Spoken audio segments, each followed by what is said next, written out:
podcast. That's a brilliant name. Since you've I would listen to that show. The Hot Donuts podcast. Boy. Well, okay. Let's get this party started. It's a little we're running a little bit behind. Ronnie Adams, he decided to go get steak. Was the steak at least good? What makes a steak's amazing. Okay. Tell me how a Brazilian steak works. It's not a Brazilian steak. You just told me it was a Brazilian steakhouse. The way they serve Brazilian? Okay, go ahead. The way they serve the steak, Jesse. Yeah. He said with derision, Jesus. The way they serve the steak, it's you kind of son of a bitch. It's kind of shut up. It's kind of an all-you-can-eat kind of thing. So they put the cut of meat, the whole cut, on a sword, like a skewer, and they come out to your table and they put it down, and they say, "Would you like some flank steak?" And you say yes, and they cut you off a piece of it. Is there actually a sword involved? Yeah, well, it's like a skewer. Okay, all right. Yeah, but it looks like a sword. I think they use sword. I don't know.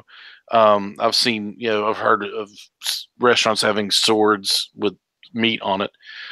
But they, awesome. They did flank steak, ribeye, sirloin, garlic steak, and they just keep coming around to your table, cutting you off pieces of this meat. And then they also make their own sausage links there. Then they have, lamb and pork and stuff like that, and they just cut it off and keep coming. And then they serve family style, like mashed potatoes, mashed sweet potatoes, and then they also serve these plantains that have like cinnamon and sugar on them. So you eat that to like cleanse your palate because all of that red meat is so salty. And then for like dessert, they not dessert. It's another one of those things. We use it as dessert because it's amazing. But they grill pineapple with cinnamon and sugar on it, and they grill it, and they come out and they cut off big old chunks of pineapple for you. And it's really, a lot of people are like, warm pineapple? No, it's a lot better than it sounds. Brazilian steakhouse, and it's a little expensive. So we go on the nights that they, like a Monday night, they'll offer 50% off or whatever. Yeah, it's probably the meat that they want to get rid of. Yeah, this is about to turn. Let's get it half off. But the experience and the it's just a bunch. I go with a bunch of guys from my church, and it's just a lot of fun. And I go and I eat until I'm full. I mean, sure. Like, we embarrass ourselves half the time. Oh, that's yeah.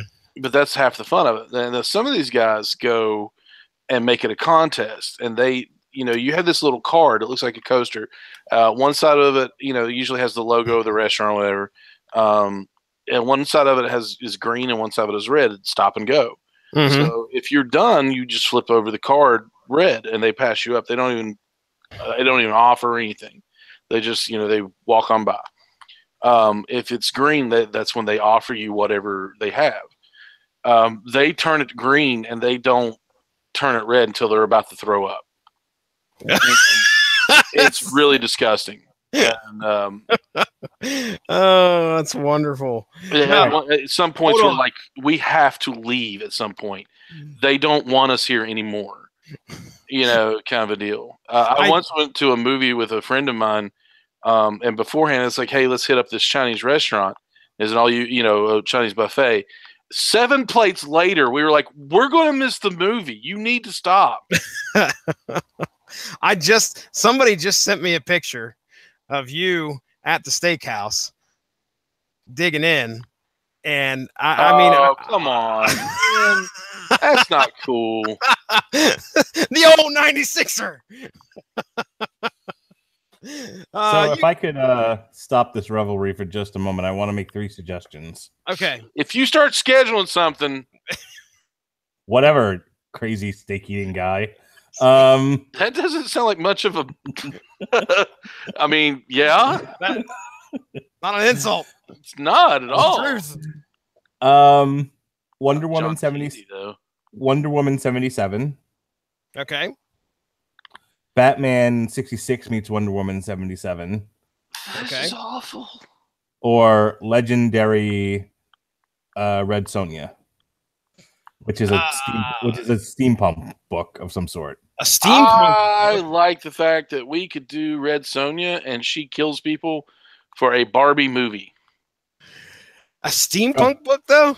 From the pages of Bill Willingham's legendary A Steampunk Adventure, it's Red Sonja, the crimson-tressed rogue and ruffian facing off against science run amok, against the neo-Victorian backdrop of clockworks and Tesla coils. Fantasy's most fearless heroine sets sail through a whole new world of adventure and intrigue. After a year on the run under the assumed identity of Magna Spatarosa, Red Sonja returned to the fiery form as an ale-swilling, rapier-swinging ship captain. But it's only a matter of time until she's called to action. What'd I say? Rapier. Rapier swinging ship captain. But it's only a matter of time. And I do know the word rapier. That's the sad part. I know you know the new word. Pirates Week coming up.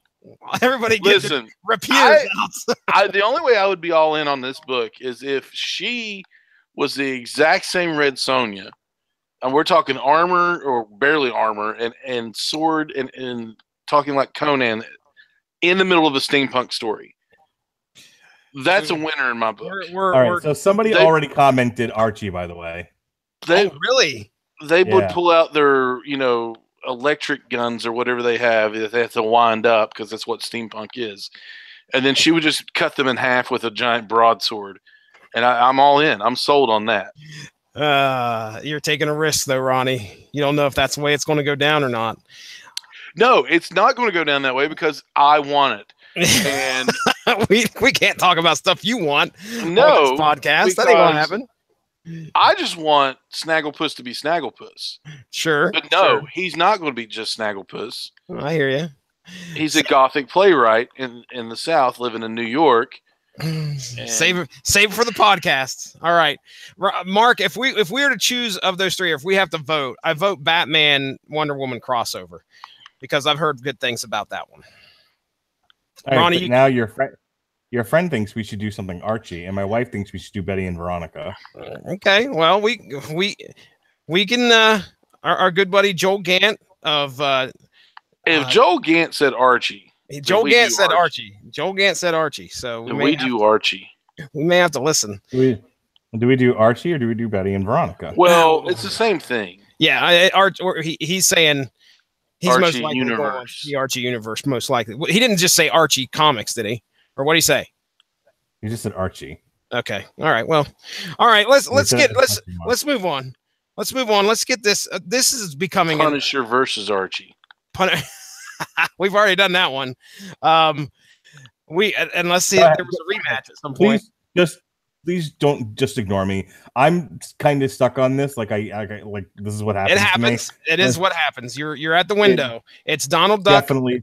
Donald Duck at the window. Is that the way you described it? No, Donald Duck at the window is when they start destroying things because they can't open the fucking window. But go ahead and just start the podcast. I will try to pay attention to you. Okay. All right. You're going to come up with something in the middle of the show. Oh, that's scary. Just to be like, what did you think about Saga, Mark? I'm Daffy Duck at the window. All right. No, this is something completely different. Batman 66. I can't stop looking for things. You can't do it. But go ahead. All right. There you go. I wonder if there's a wait. Let me just get this out. I wonder if there's like I wonder if there's a Baroness like. I guarantee you, there's got to be something. There's got to be something about the Baroness out there. Yeah, look for it. Okay, all right, ladies and gentlemen, welcome to Source Material. We're getting this party started just a little bit late. That's all right. We talked Brazilian steak. Ronnie Adams gave us the lowdown on what that's all about. Mark Radulich. I'm not even going to introduce Mark Radulich because you've already heard him. You know what he's about. He's about somewhat paying attention to the podcast. I am about not paying attention to shit that we're actually doing. Never could have guessed that. Now, but tonight we got a cool book we're going to be discussing. This is a book that I've been wanting to get to for quite a while. We talked Mark Radulich into actually picking this up. Mark Radulich is the physical media man. You know, me and Ronnie Adams may rely on the digital pretty heavily when it comes to this show. But Mark Radulich, he is a faithful comic book reader, and he actually gets those floppy trade paperbacks in his hand. Really? And I think, yeah, the man has a stack. Floppy. No, floppy. You had to use the word floppy. God. Have you ever heard the term of floppies versus digital? That's the way it is, Ronnie Adams. Wow. Well, you have now. Okay. You have now. But no, we talked Mark into getting another Brian K. Vaughan book because we talked Runaways. And we heap praise upon Runaways, and we said, well, hey, why don't you, maybe we ought to check something else out by Brian K. Vaughan. And if there was anything that off the top of my head that Brian K. Vaughan had wrote that really grabbed me when I first read it, and that was the series called Saga. Now, this is an independent comic book. Well, I say independent. It's Image Comics. They're known for, Image is known for independence when it comes to comic books. But Brian K. Vaughan is the writer of this story, and the artist is an artist I did not know about until I picked up this book and was really floored by the work that she put into this. And her name is Fiona Staples. And I one of the things that we noticed as we covered some Brian K. Vaughan books in the past is that Brian K. Vaughan, his stories seem to always be paired with female artists, which is pretty neat. But regardless, she's a tremendous artist on her own, does a great job with this book. So what we're going to do tonight is we're going to do the also, I don't mean to interrupt you, but she also, Archie. Oh, that's right. It's the new Mark Archie. Wade and Fiona Staples, right? Because Josh Calanders hated Archie. Yep. And the only reason that he ever picked up anything that having to do with Archie because it was written by Mark Wade and penciled by Fiona Staples. Yeah, you put a good creative team on that, you're good to go. I mean, beautiful art in both the books. Can you tell? I mean, when you comparing the two, can you tell? Oh, yeah. Can you definitely tell it's her work? Okay, because I don't think I've looked at much of anything from the new Archie series, but she has got a distinctive art style here that does this book wonders. So I'm sure that with what she's doing on Archie is probably just the same. But okay, so again, standard source material format. We'll rock it through this. I'll synopsis. We got 6 issues. This is volume 1 that we're covering. 6 issues of the story. Mark's going to take a talking point on the first 2. Ronnie, you got this number 3 and 4, and I'll take 5 and 6. Was there any other reason we did this other than just the fact that we begged Mark to read it? Was there, Mark, did you just throw this on the schedule because this was something we wanted to cover? Yeah, it was something we wanted to cover. Nothing tying in, so that's good. All right. All right, so nothing tying in. Got you. All right, well, here we go. I'm going to synopsis the first 2 issues here, and we'll get right into this thing. Here we go. Issues 1 and 2. Now, 2 worlds. Picture this, folks. 2 worlds interlocked in an endless war. 2 souls interlocked in boundless love. Yes, that's right. I wrote that myself. Saga. And wow. Love.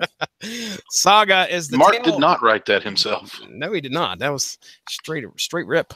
Saga is the tale of a couple.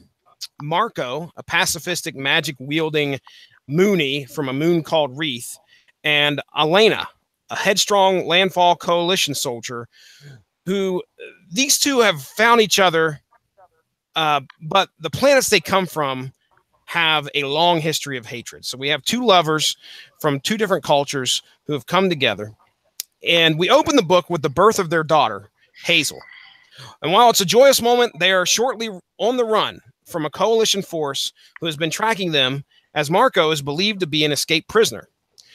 They avoid meeting their fate and flee to attempt to find a way off the planet for a safer environment, away from the war and savagery that their 2 cultures continue to ravage upon each other. Continuing the pursuit is the reluctant Prince Robot 4, who has been, when you talk about strange characters in comic books, Prince Robot 4 is up there for me. Yeah. There isn't too much. I mean, there isn't there isn't too much else that gets a little bit weirder other than Arseface maybe, and Arseface I can understand. A TV head robot guy. I was going to say, compared to Prince Robot 4, he's pretty normal. Yeah, that's true. So the reluctant Prince Robot 4, who has been given the task by the king to find Marco and Elena and their child. Also on their trail is a freelancer by the name of The Will and his feline pal Lying Cat, who can detect when lies are being told.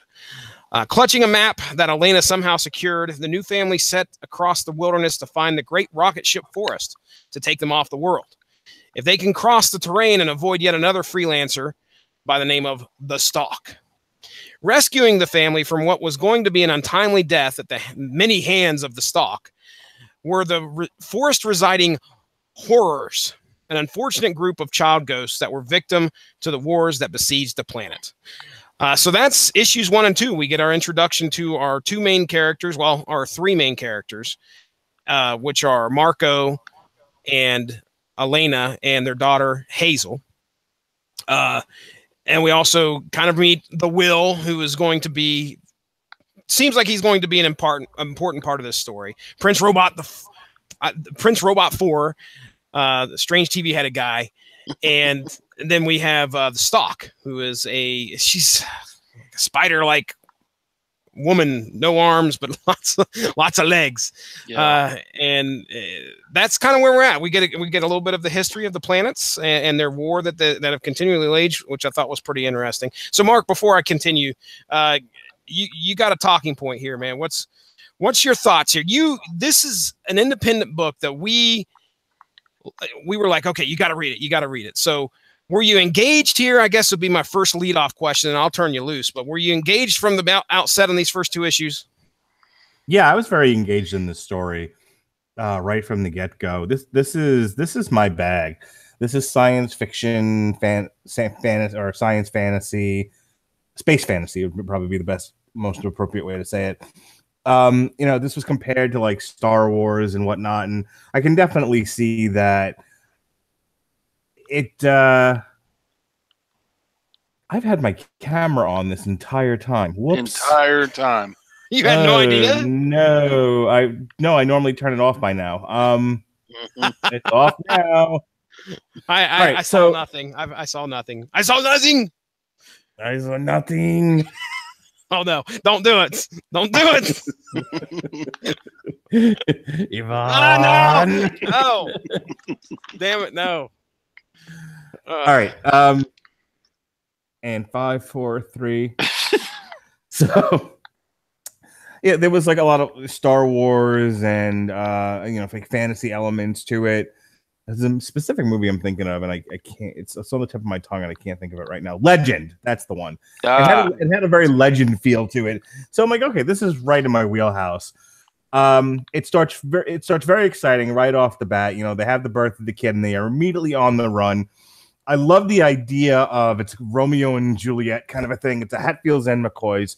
You have these 2 people who desert their warring sides of an endless war. Actually, I thought it very, very much spoke to a lot of the stuff we have going on today in the real world. But so you have 2 people who don't believe in the fight, and they desert their armies and they fall in love. And then then the question is asked, why would you bring a child into this terrible, terrible universe? And because you do. You love each other, and you want to share that love, and you want to. Despite all the terrible things there are in the world, you want to bring a child into it, and see if you can do better. I liked all those things. I really enjoyed that. The Will character I thought was interesting. Just that whole interaction with him and the Stalk, and I don't know if it's within the first 2 issues the Stalk gets killed, but I was a little surprised to see that when it happened. Mm-hmm. Is it the first 2 issues where the Will goes to Sextopia, whatever the name of the whore planet is, and they're like, "Oh, what you really need is something special," and it's like a 6-year-old girl. I was like, "Ugh." Yeah, that I think that happens in the next two, in issues 3 and 4. But yeah, man, it's like, I mean, yeah, it's what I like about what they get to.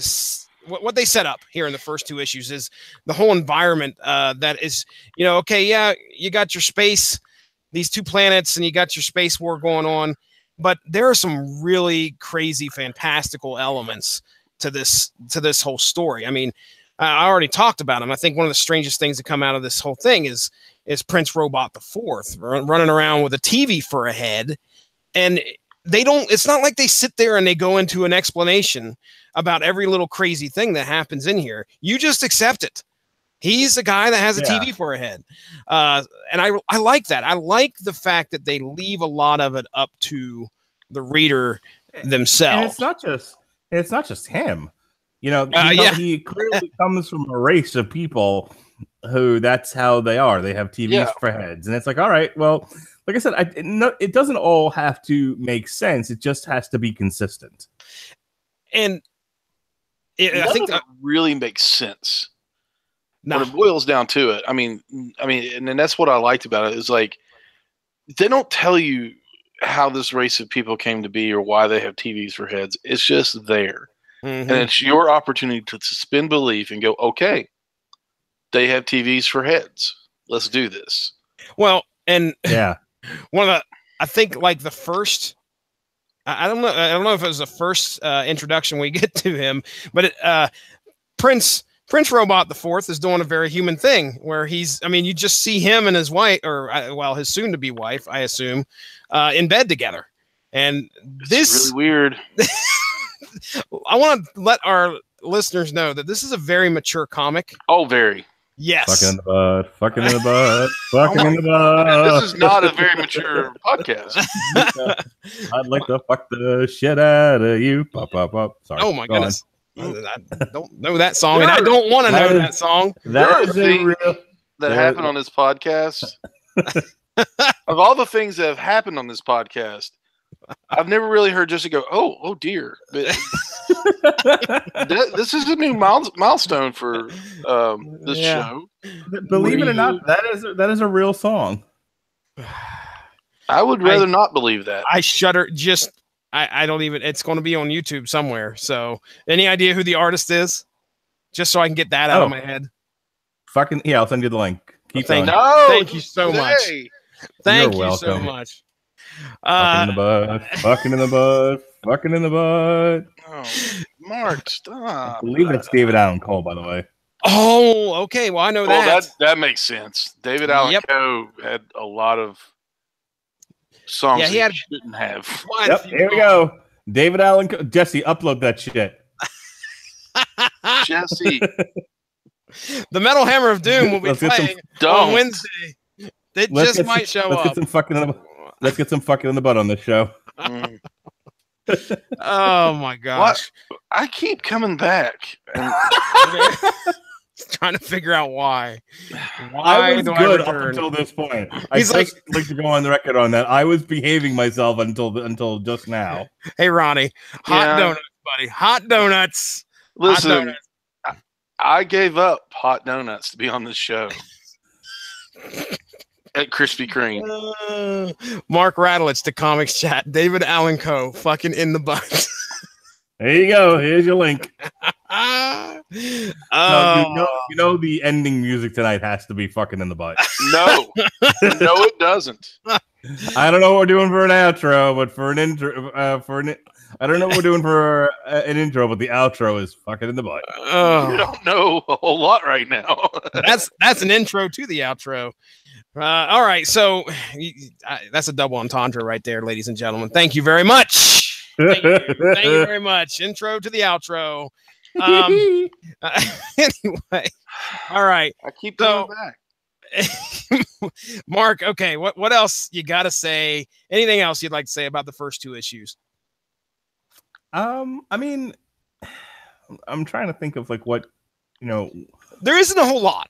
I mean, it's not like there's any big moments other than the plot is they're on the run, and I like the world that's being set up. but there's so much more to go. So let's just go to it. All right. Ronnie, issues 1 and 2. Did you have anything you'd like to say before we get to issues 3 and 4? There's not much else left to say. Okay. Except for No. All right. So issues 3 and 4. So even though Marco, Elena, and Hazel are safe now, remember the horror showed up and scared away the stalk. However, prior to being ran off by the horse, the stalk gravely injured Marco. It hit him with some kind of tongue thing or something, nailed him right in his chest.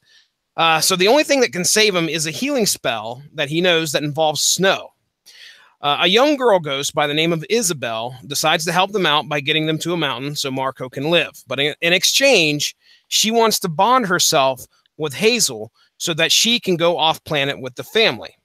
So one of the things that they talk about, or they asked her, like, hey, can you help us get to the mountain? And she's like, yeah, as long as you can help me get off this planet. And the only thing that she can do is bond herself with the young child who was born on that planet.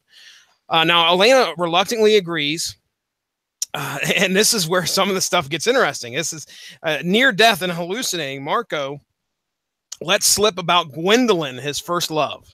And the end of issue 3 is just Elena looking just straight out and right at the reader saying, who the fuck is Gwendolyn? Which was a great ending to the issue. Elena is incensed, but is able to save Marco's life. Waking, Marco reveals the history he had with Gwendolyn, which was a love at a young age. Then Marco ended up joining the war.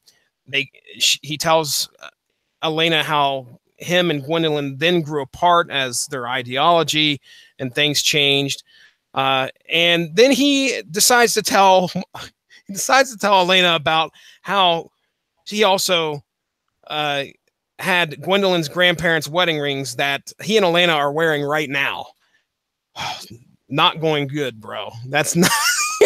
You're not. Dumb idea. You are not digging yourself out of that. It's like saying I bought this engagement ring for this other girl, but I'm going to marry you now. So here you go. It's not bad enough that was the case. Instead, no, it's actually his ex's grandparents' rings. And I'm like, dude, what are you doing? So anyway, things are cut short when another round of coalition. They're in the middle of an intergalactic war. Like, you have time to go to Kay's jeweler. But you just don't. You don't sit there and go, okay, well, I got these rings. They don't mean much other than my love right now. And I disagree. Okay, I don't know. I think it's all in the gesture, and if you love somebody, it shouldn't matter. It shouldn't matter where the ring. No. He loved her, and he gave her, and he showed her an expression of his love by giving her those rings. It's such a girl thing to get caught up in, the ring belonged to someone else's grandmother, instead of focusing on the real important issue, so which is that he loved her. Guy perspective of, you mean you got these from somewhere else and you didn't have to pay for them? Sweet. That's exactly how we're looking at it. If you look at it from a female perspective, of course they're going to get upset because that belonged to someone else. Those were intended for somebody else, not for you. When those were bought, you did not have that. You did not have her on your mind. You had someone else on your mind. That is so.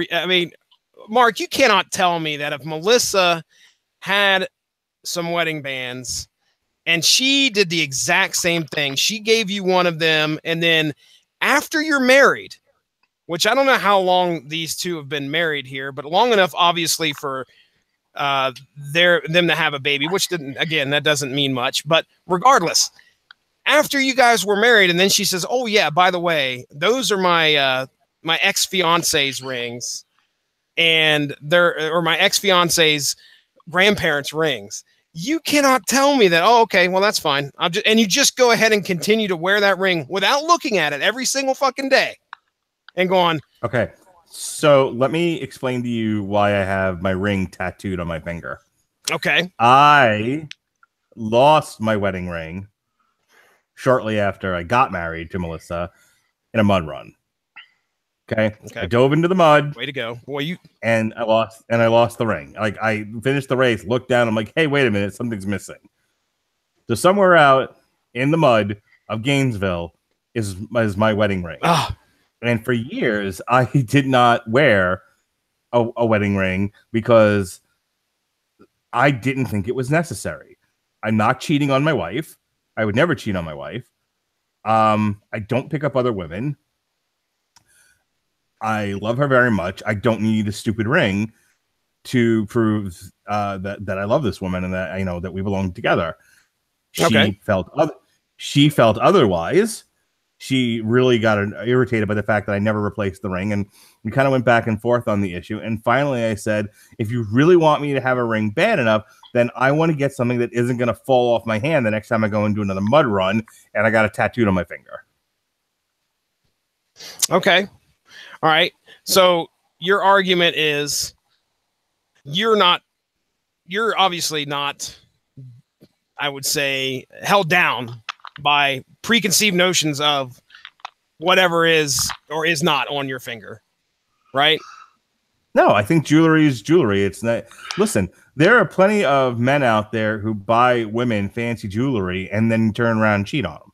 Okay. The ring obviously means nothing. Oh man, it's an interesting take. I'll give you that. I can understand where the woman is coming from here. I can understand where Elena is coming from here. Or maybe it's just the fact that I can see my wife reacting the same way. Go ahead, Ronnie. I understand where both of them are coming from. Like I said, once again, you didn't spend money on these. Sweet. We don't. That's more money that we have for living. But the other thing is, it is, I've been to plenty of weddings. I've never been married myself. It is a symbol. A circle is supposed to be the symbol of eternal love and unbreaking devotion and everything else. And so I get the point of, well, this wasn't purchased for me. When this was procured, you did not have me on your mind. You had someone else, and I don't want someone else, a token of your devotion to someone else. Mm-hmm. So I get it. I get where both are coming from.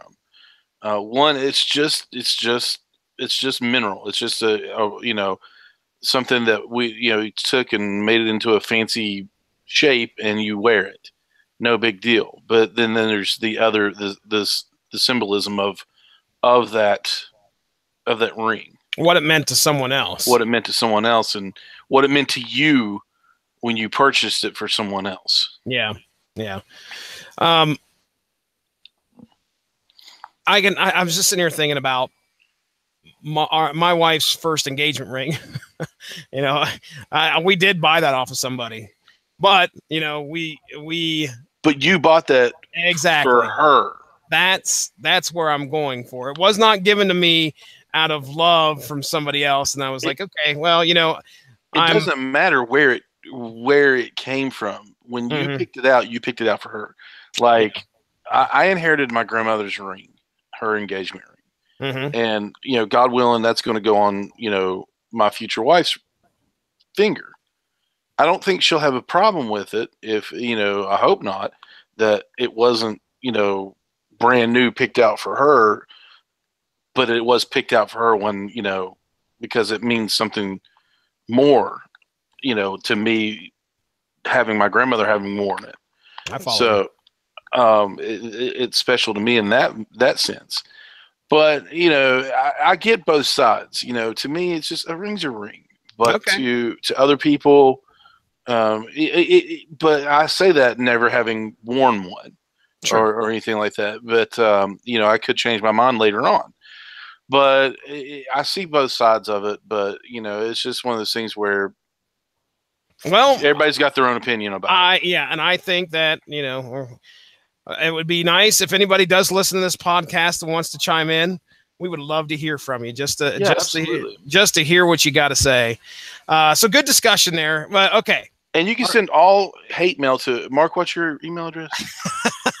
mrattlage@gmail.com. Yeah, I ain't scared Send it. I ain't scared of shit. I'm kidding. Don't you dare send that sweet, sweet man hate mail. Oh, yeah. Don't do it. Don't do it. No. We wouldn't Bring it want. on, motherfucker. Bring it on, motherfucker. See how sweet he is? I wasn't just whistling Dixie there, folks. All right. So I'm okay. scared of shit. Things are cut short. You know, we're just about to be. Speaking of cut short, we are about to watch Elena throw down on Marco for what he has just disclosed to her. But things are cut short when another round of coalition soldiers show up, giving Marco only one option. With no time to run, he has to protect his family at all costs. Now, I want to quickly jump back to the will. And Mark kind of already alluded to this. This is where Mark is, the will, not Mark. The will is given. Mark would have a good time on Sextillion. I know it. I really would. I mean, I would not bang the 6-year-old. I would very much react the way the will did. But for those of age, hotsy totsy. Oh my goodness. What a planet. What a Thanks planet. for clarifying, by the way. You're welcome. The will is given an unlimited white credit card and put on retainer as a freelancer to bring Marco, Elena, and Hazel in. Now, while he's on retainer, he decides to take a trip to the heathen planet of debauchery called Sextillion. After arriving there, the will rescues... are so perfect. Oh, they are, dude. Heathen planet of debauchery. Hibachi. No, Brazilian steak. After arriving... Hot donuts. Yeah. After arriving, the will rescues a young girl who has been into slavery there, unaware of the cost of his actions. Okay, so there we go. Issues 3 and 4. We had a long discussion about should you give a ring away? Should you not give a ring away? We have the will who's on Sextillion, who's just trying to have a good time and ends up getting wrapped into his own code of honor in regards to a young girl who's been sold into slavery there. Ronnie Adams, issues 3 and 4, man. What do you got to say? Is it really a code of honor to rescue that small child from that life? Well, or is it just the right thing to do? Mark, hit him with a Okay, Mark's not. Yeah, Mark. Hit me with the Argue that point, Mark. Nah. Why? Wait a minute. What? Okay. Now hold on.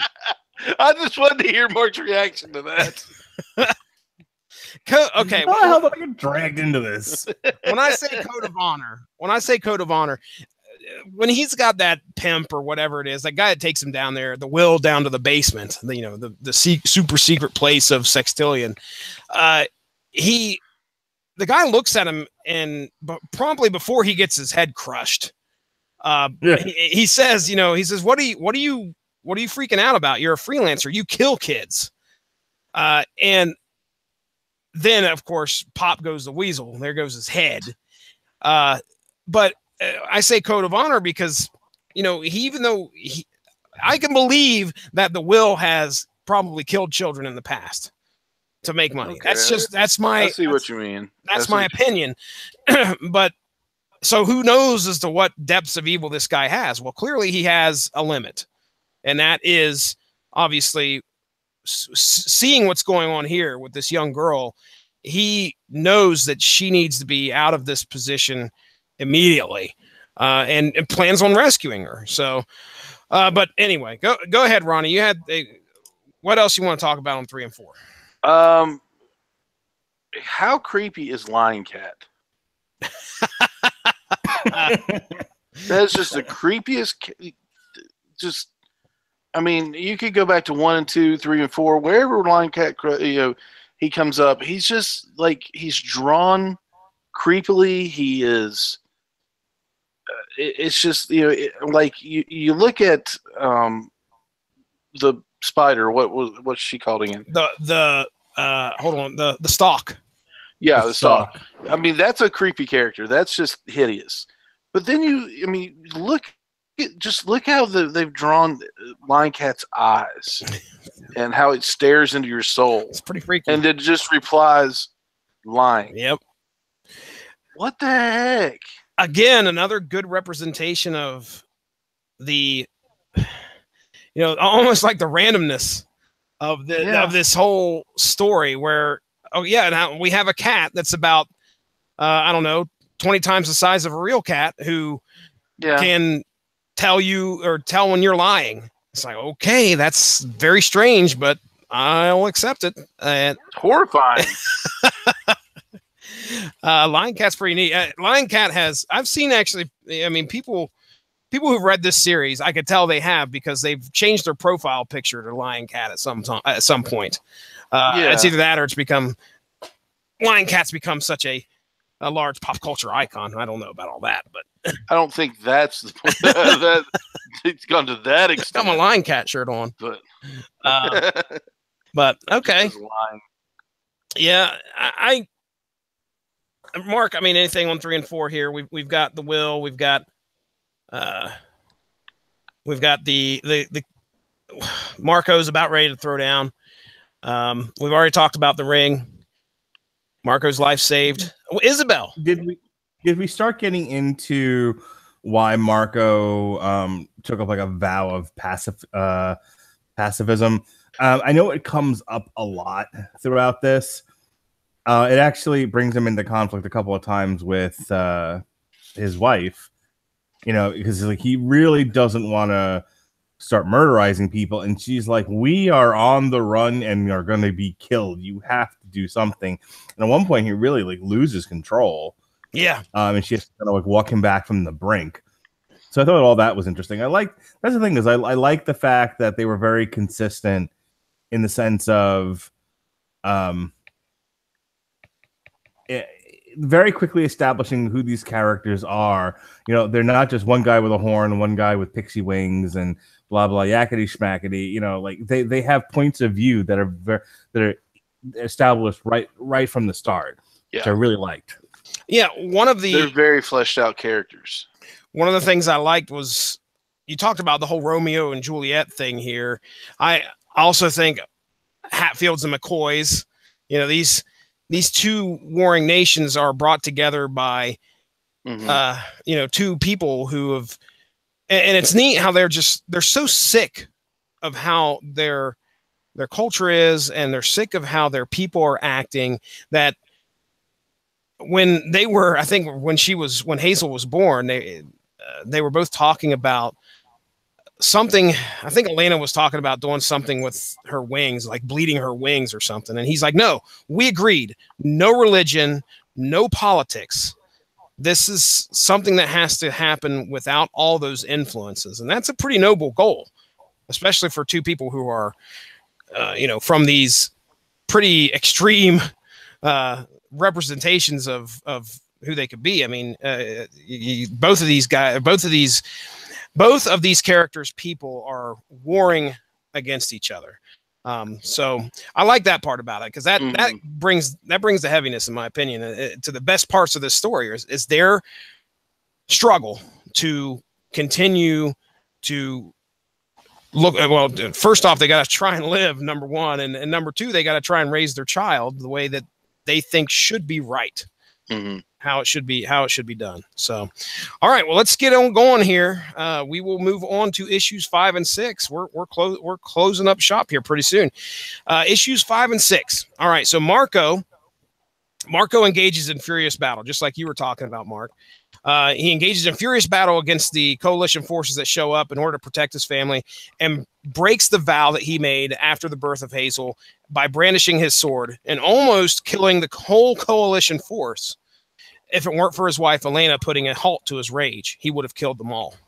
Stealing their ship, the family of 4, remember, we got Elena, Marco, Hazel, and our ghostly Isabel, who's tagging along now. She is bonded with Hazel. They all hop upon the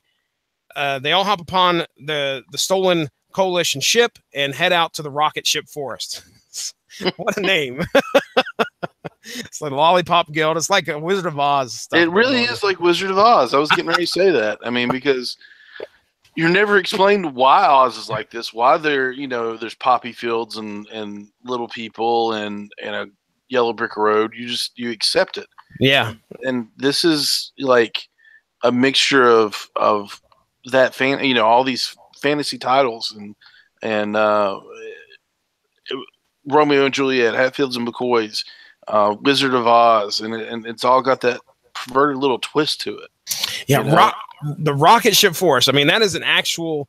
Yeah. Well, it's not the name of something that you can infer something upon. No, it's an actual forest of rocket ships, ladies and gentlemen, wooden rocket ships. Now, once they're able to board a great, somewhat sentient wooden rocket ship, but Marco must make a sacrifice. He has to sacrifice something in order to gain entry, something very important to himself in order to be able to get in there and get his family inside this rocket ship. So Marco takes his sword out and breaks it on his knee, and they are able to get in, and they are off. After some discussion, Elena decides that their destination as they reach space will be the planet Quietus. So that's kind of where we leave Marco and Elena for right now. Let's switch back to the Will. All right. Now, I mentioned about how the Will was kind of unaware of the cost of his actions and what he did in saving the young girl. Well, he finds out that the young slave girl was given to a resident of Sextillion named Mama Sun in order to pay a family debt. Now, removing the slave girl from the planet would actually kill her due to something foreign that was put in her blood upon arrival to Sextillion. So that's basically their way of making sure whatever comes to Sextillion, if it's property of theirs, it's going to stay there. But if the debt were to be paid, Mama Sun would remove whatever it is that would harm the girl. And it turns out it's a pretty steep price. So much so that Will desperately now needs some money and some work to stay afloat. So in the middle of contacting the Stalk, and that's where you kind of see that you kind of get there's some history between the Stalk and the Will, especially once he's talking to her and he's like, hey, I wonder if can I help you out maybe to get some extra cash? And in the middle of the conversation, the Stalk is killed by Prince Robot IV, setting the Will on a path of revenge. All right. You could tell he's emotionally distraught that she gets killed. And to which he tells Prince Robot, I'm going to come and kill and murder you and everything you love. So there you go. That's where we kind of leave the Will. Now, at the end of the 6th issue, Prince Robot IV finds a clue in the back of a schlocky romance novel that used to be Elena's that may lead him to the whereabouts and destination of the couple. So while riding on their wooden rocket ship, there's a startling appearance by 2 of Marco's masked kinsmen beaming right into the ship. After apparently killing the ghostly Isabel, Elena fires her weapon, knocking one of the, I don't know what we're going to call them, the Wreath natives, knocking one of them back. Marco finally gets her to put the weapon down, and we find out that the 2 Wreath natives are in fact Marco's mom and dad. So that is it. I mean, that's kind of where we leave. We've got a lot of family issues going on, a lot of relationships being built. So I got issues 5 and 6. And I mean, I guess the talking point that I would maybe bring up is just, let me get your guys' opinion. Do you think, now, Ronnie, I don't know how far you've read in the series, but is there definitely, would you guys agree with me that there's something going on between the Stalk and the Will? Yeah. Okay. All right. Mark, do you get the same impression? Yeah, they outright said it, that there was a relationship there. And I don't remember if they ever got into details as to what it was, but it's initially like he doesn't want to help her out because he still has like feelings for her and whatnot. Oh, yes. Yeah. Jump in any time, Ronnie, if you remember more of the details. But basically, like, he still has feelings for the Stalk, and it just doesn't go well. And then she's like, yeah, and then no sooner than he's willing to get over that because he needs money now to save this kid, and she's dead. So yeah.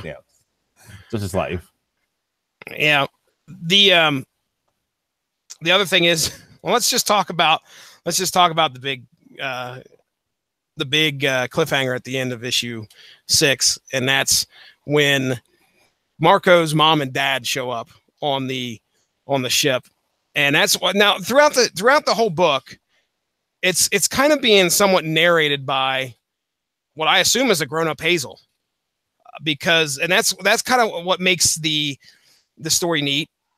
This is something that's taken place in the past, where Hazel's kind of reciting what happened to us. But I loved it when the kid, when Marco's mom and dad show up, and the final words are, and that's when my grandparents came to live with us. So, Mark, your favorite parts of this book, what would you say your favorite parts of this book or favorite aspect of this book is?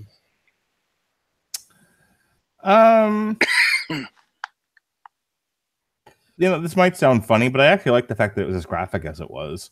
We read a lot of Marvel and DC, and they're a bit tame by comparison. This it's funny. Bit tame. I don't know about bit tame. I mean, a lot tame compared to this. Yeah. I mean, when you got Sextillion, is probably one of the. I think one of the best pages is just the Will walking through Sextillion. No words, but you just watch. You're looking at everything that's going on in the background. Every single thing. I think there's one panel where there's just like a stuffed, like almost Barney dinosaur with a big dildo coming out of it. I mean, it's just insane. Like you do. Sure. Did that last night, No. I love you. You love me. Fucking in the butt. Fucking. Oh my gosh. I keep coming back. So anyway, go ahead, Mark. Where was I? Oh, this, I was reading an article because I was done reading it in the, me, I'm always make believe producing TV shows and movies in my mind, and one of the things that jumped out at me was like how cinematic this was, and how this really needs to be like an HBO series. You're not getting away with this anywhere else. This has to be on HBO. Absolutely. But I was reading an article, so like Brian K. Vaughan was like, "Yeah, no, this is one of the few things that I can just do anything I want with," and that's the way this comes across. The aspect I liked best about this comic is there doesn't seem to be anything holding the writers back. They can take the story anywhere they want to go with it. They can do anything they want to do with it, and it makes it fun that way. So often we read stuff here on source material that has to fit into a predefined box, whether it be Marvel or DC. I think they're both equally guilty of this. And this is just, this smells of freedom. Yes. This story can just go anywhere, do anything. It's really, really fun and fascinating stuff. Yeah. Ronnie, you got a favorite moment or aspect of the book? No, I mean, I'm with Mark on this. There are not many books that you can tell have this much freedom. Now, I'm on the opposite side. I was a little, well, not a little. I was pretty off put of how graphic it is. Yeah. Like, you don't really need all that. You don't need all that, in my opinion. But it also just proves how much freedom that Vaughn has in writing this, and how much freedom that they have in drawing it as well. So it's I like that. I like the fact that they know what they can get away with, and it's pretty much anything they want. So there's something refreshing about reading a story that is allowed that. Yeah. It's not just the sheer like the graphic parts of it that prove that. It's just the fact that the sheer silliness of some of the stuff. Dude with a TV for a head. Mm-hmm. and a giant cat that just has a one-word vocabulary and it's lying. It could tell when you're lying. Some of this stuff would never make it past the editors in DC and Marvel. Yeah. So they're like, "What? Well, why does he have a cat that can tell when you're lying?" I don't know. He just does. Leave it alone. Let it be. No. They're like, they're just like, okay, go with it. Let's roll with it. I like it. So that's refreshing in the fact that he's allowed to do what he wants with the characters and the storyline and go where he needs to go. Yeah, that's the beauty of Image Comics, in my opinion. Yeah. Image Comics allows you that freedom, and they just say, okay, you tell the story. Yeah, you tell whatever you want. If it sells, great. We're not. I can't remember how Image is set up. I know it's a pretty popular way of setting it up compared to DC and Marvel, who own all their properties. We know that Brian K. Vaughan owns this book, and it's his book. He can do what he wants with this book. So, yeah, and one of the things I would probably bring up as my favorite aspect or my favorite thing about Saga, as fantastic as it is, as wide-ranging and just insane as the story gets, when it comes to characters and setting, it is very, very down to earth. Yeah, and I think that we see some crazy stuff happen, but there are, again, we're talking real issues that happen in a comic book here. The first thing Mark said when he opened up the book, it was he sent us a message that said, "Am I shitting? I feel like I'm shitting," or something like that. He says, "Well, we're off to a great start. This is going to be my type of book." But that whole situation was just where Elena was giving birth, and that was something that I myself I could identify with, because even though I wasn't giving birth, no, I wasn't doing that, but I was on the other side of things, and that was a real concern, believe it or not, ladies and gentlemen. You may feel like you're actually pooping, or you may actually poop when you're giving birth. And as a person, childbirth is beautiful. Good night, folks. As a person, as a human being, you're worried about that. You're worried about, okay, am I going to poop in front of somebody, whatever. But that's real talk. That's like real talk in a comic book. And there was a lot of that throughout this whole thing. The whole relationship between Elena and Marco, very believable in my opinion. They're on the run. They want to save their family and they want to make something. The woman in your life is going to stay with you forever the first time you rip ass in front of her and she doesn't walk right out the door. Well, that's the truth. Going back relationship test story. I mean, they're dealing with very, very real problems. You ever thought shit your pants? I have. Mark Radulich has. I have important things to say, Mark. My ideas and opinions are important as well. Anyway, they deal with very real problems, just like you said. I mean, like, how many couples have had that discussion of, all right, when we raise our kid, we don't want to raise them like our parents. Oh, so, yes. We don't want to do things the way they did.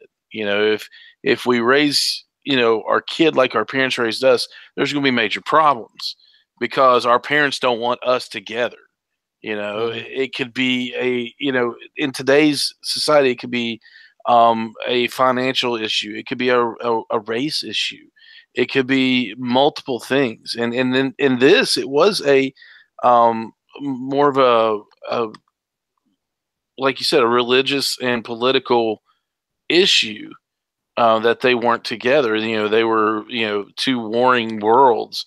And then they found each other just like Romeo and Juliet. Mm-hmm. So, you think about it, how many couples had to hide back, or even today, all through time because one may be black and one's white, Oh, yeah. One may be Jewish and the other one may be agnostic. I don't know. Anything.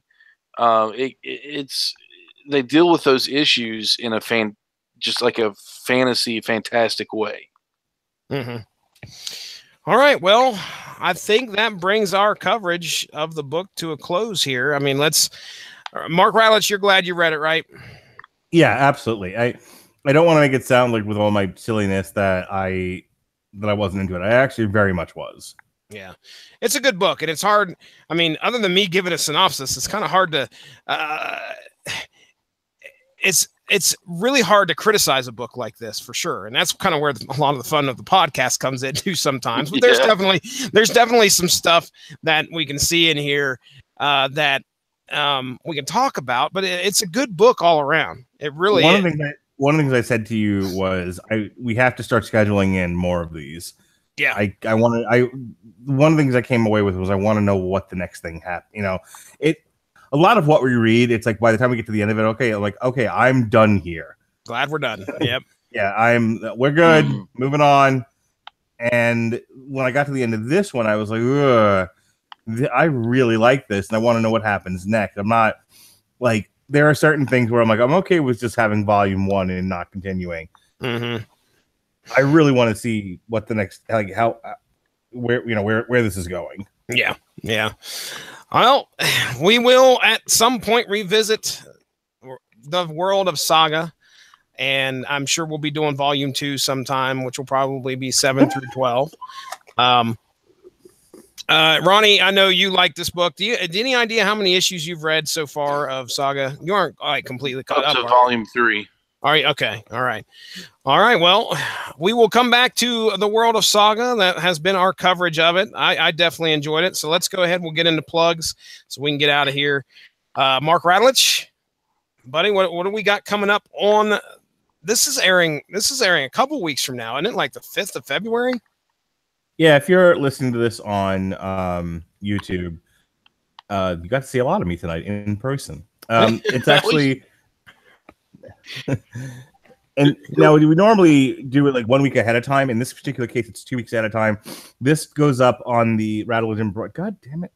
This goes up on the Rattlevision Broadcasting Network on February 5th. That same week, Alexis Hana and I will be doing the first volume of Pinky and the Brain, and on the Metal Hammer of Doom, we'll be doing Leaves' Eyes. The week prior to that, and the reason why this isn't going to be next week is Jesse and I are going to be looking at Black Mirror on January 29th. Sean and I will be doing The Godfather Part 3 on Trial, and we'll be looking at Machine Head Catharsis on the Metal Hammer of Doom. This week, if you're listening live, what went up on the Rattlevision Broadcasting Network was The Vision, Tom King. Oh, Vision. Let's see that dick. No. I thought you forgot about that. Vision. So is your I Um, honestly thought of on the way home today, I need to make a cut that clip. out. No, I need to make a clip of where me and you just go, no, because we do that right at the beginning of the of the gag. Right at the beginning of the episode. I can't remember what Mark is trying to push upon us, but me and you were both like, no. So I just need to find that and throw that in there like every once in a while. Go ahead, Mark.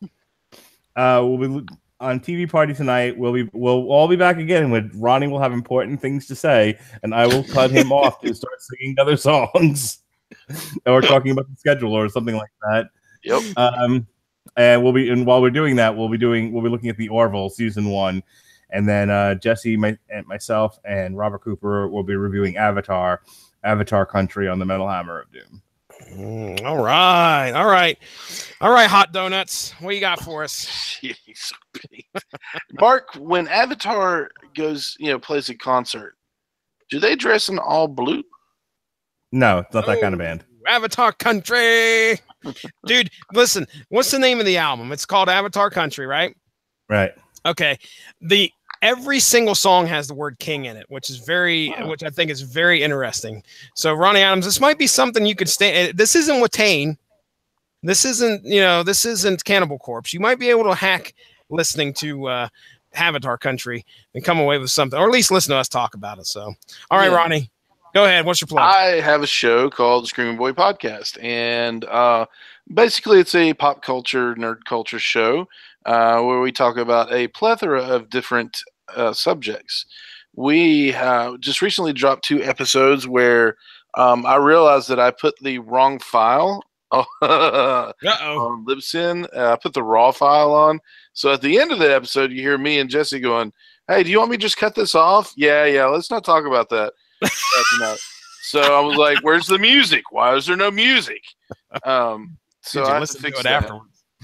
Yeah, so I have to fix that. But we talked about the Star Wars: The Last Jedi, and then we had it was basically that was the whole episode. How our thoughts on it, on the characters, on it created a little bit of controversy amongst fans. Very strong feelings for and against it. And then before that, we had our TV episode where we talked about our favorite current TV shows and some stuff that we can, I posed a question at the end: what's the one show that you can go back and just put on and watch over and over again? So just leave it on in the background while you're doing housework or whatever. So that was a lot of fun. Josh Clanders brought us Runaways. Adam brought us Silicon Valley. You brought us Superstore. That's right. Yeah. And all 3 shows are, I haven't seen Silicon Valley yet, but according to you all, and I've seen the other 2, fantastic shows.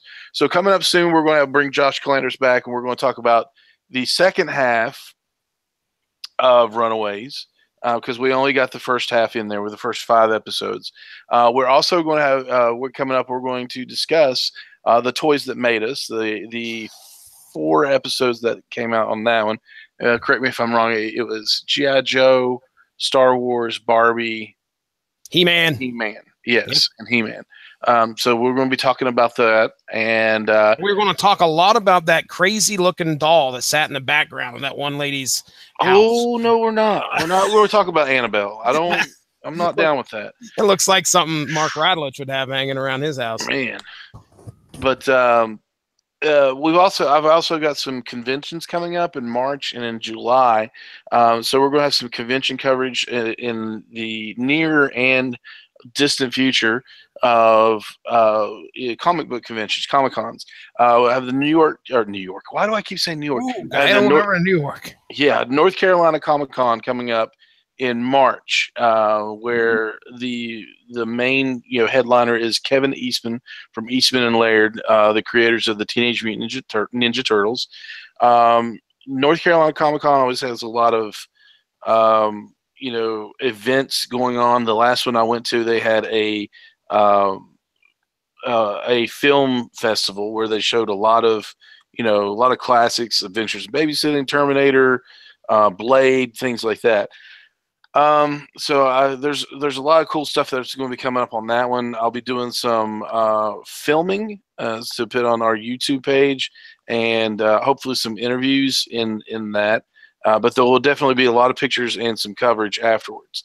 And then we got Raleigh SuperCon, where Dave Bautista, Sean Gunn, William Shatner, and Amy Jo Johnson are going to be there. So we got some cool stuff coming up. Definitely. We're going to be streaming live on Twitch on PlayerUnknown's Battleground, Call of Duty World War II, and coming up,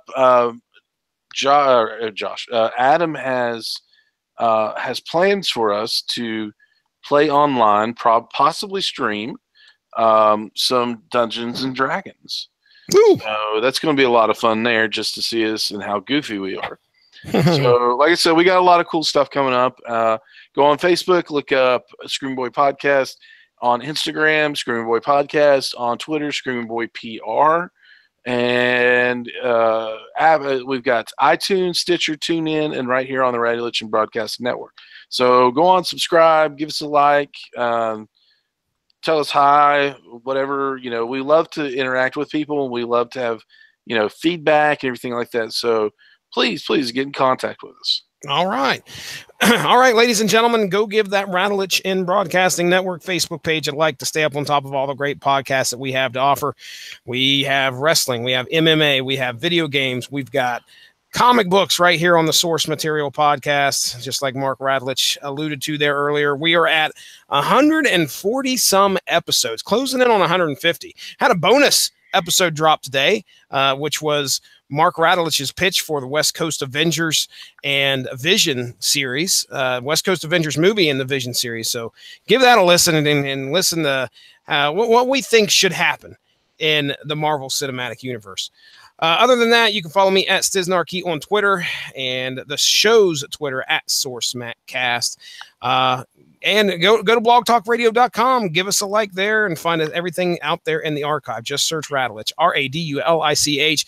Ladies and gentlemen, that's Hot Donuts over there. Over there. You can make fun of me all you want, but those donuts are amazing. I'm telling you right now, if I had the chance to eat steak and go to donuts and not do a comic book podcast, I would have bailed. Ronnie, I'm not discrediting you in any way, but damn it, bro, I tell you what, hot donuts. Mark Radulich, that's Mark Radulich over there in the other corner. My name is Jesse Starcher. See you guys later. Have a good one. All right, got to hit the end button. Mark, you back? Yeah, hi. I had to All right. run to the bathroom.